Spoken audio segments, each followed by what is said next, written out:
ناظرین، آپ دیکھ رہے ہیں فخر نیوز اور میں ہوں آپ کی میزبان آسما آصف۔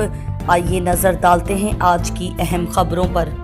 سعودی عرب کے ساحلی شہر دمام میں دی ٹیلنٹ انٹرنیشنل ایوارڈ کی رنگا رنگ تقریب سجائی گئی۔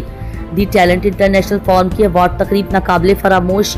سعودی عرب کے ساحلی شہر دمام میں دی ٹیلنٹ انٹرنیشنل فورم کی جانب سے دی ٹیلنٹ انٹرنیشنل ایوارڈ برائے 2026 کی رنگا رنگ تقریب کا انعقاد مقامی ہوٹل میں کیا گیا، جس میں سعودی عرب بھر سے سعودی اور پاکستانی کمیونٹی کے مختلف مکاتب فکر سے تعلق رکھنے والے افراد نے بھرپور شرکت کی۔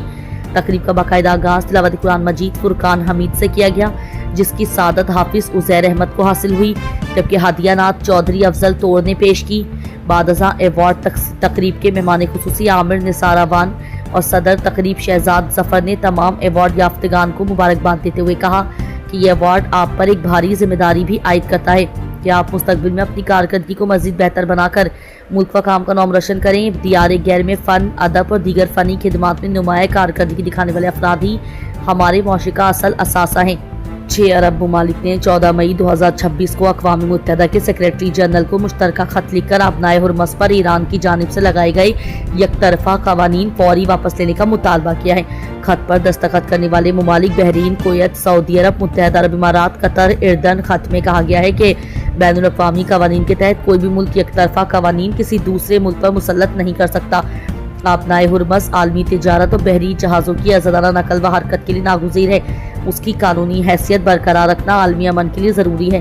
عرب ممالک کے 6 مطالبات: ابنائے حرمت پر تمام انتظامی دعووں سے دستبرداری، بحری راستے کو غیر مشروط طور پر کھولنا، اب تک ہونے والے نقصانات کا معاوضہ، بین الاقوامی قوانین کی مکمل پاسداری، بحری جہازوں کی محفوظ گزرگاہ یقینی بنانا، کشیدگی کم کرنے کے لیے سفارتی راستہ اپنانا۔ حالیہ دنوں میں ایران نے ابنائے حرمت پر نئے ضوابط نافذ کیے تھے، جسے خلیجی ممالک نے خود مختار ریاستوں کی خود مختاری اور بین الاقوامی قانون کی خلاف ورزی قرار دیا ہے۔ سعودی سفیر نواف بن سعید احمد المالکی نے بھی کہا تھا کہ ایرانی حملے میں بین الاقوامی قوانین اور اقوام متحدہ کے منشور کے خلاف ہیں۔ کراچی چنگچی رکشوں میں سفر کرنے والے غریب مسافر بھی جیب کتروں کے ہاتھوں لٹنے لگے۔ وارداتوں میں اضافہ بڑھنے لگا۔ دوران سفر شہریوں کی مشکلات میں اضافہ سامنے آنے لگا۔